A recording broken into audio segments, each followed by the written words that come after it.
I just hit record, so we're starting over. Okay, so I thought that I was recording that whole video, and I was not because I didn't actually hit record. So here it is. I watched the Seattle is Dying documentary, and it was very interesting.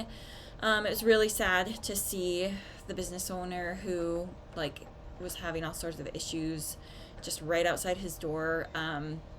People committing arson, and it was affecting his business.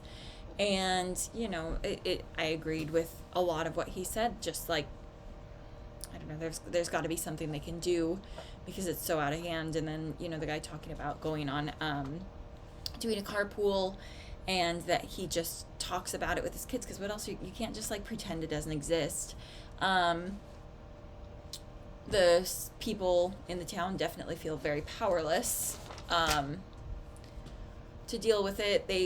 It was also kind of frustrating to see the city council meeting, because some of those people, I kind of felt like they were pushing for the wrong things. Maybe, I mean, I just would have approached it differently, but to see the council members kind of laughing and scoffing in their faces was kind of crummy. But that's also something that just kind of happens, and maybe that guy was nervously laughing. I don't know. That was just weird to me. But it was clear that that city was not taking them seriously, and those citizens were kind of valid to not feel heard. And the officers talking about how they felt like the justice system wasn't doing anything. I understand that. I do feel like we should be better equipping police officers to deal with mental health crises. In a lot of ways.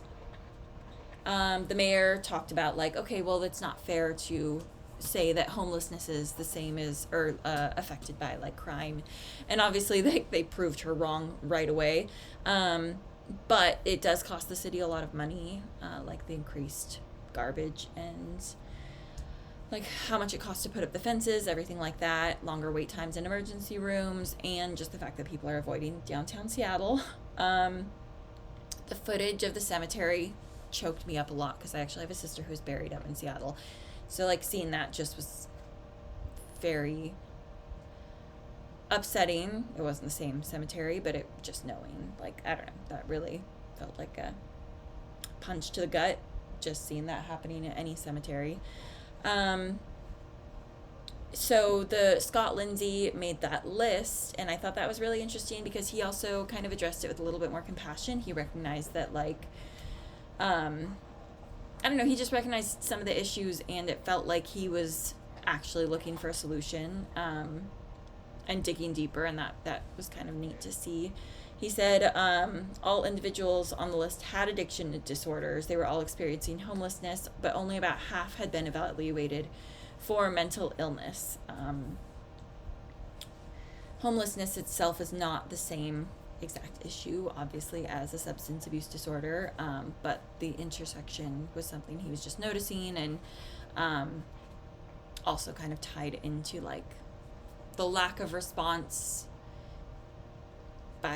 from the justice system, and from the police kind of feeling like they have their hands tied, and then playing in kind of that plays into people feeling very much like they're not being heard, they don't have anywhere to turn, they don't have any, they can't even call 911 because the wait times are so long, and just the fact that they're avoiding Seattle and downtown, which again, growing up, I spent so much time in Seattle, and just have so many good memories, and still, even when I take my kids back there, or when I'm visiting my family or my friends, it's just weird to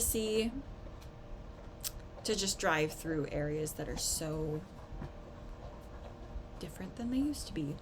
That if I could make changes, it would definitely be to better equip all of the first responders, law enforcement, have better responses for mental health crises, and just obviously first responders needed to be protected, and they need to be safe, and so I think kind of those two things go hand in hand, and addressing the homeless issue, calling the opioid crisis what it is, instead of just kind of chalking all of it up to homelessness.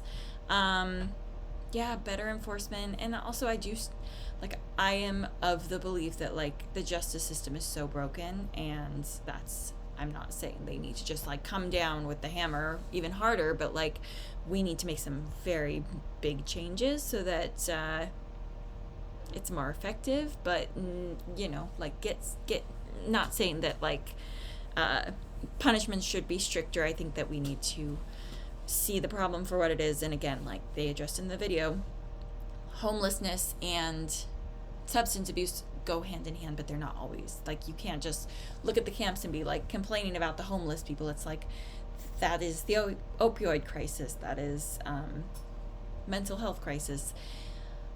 So obviously in most cases. So yeah, I just think like empowering the city to actually do something about it, and stop spending so much money just trying to build fences when we need to address the bigger issues, the substance abuse issues and the mental health issues. That is my take.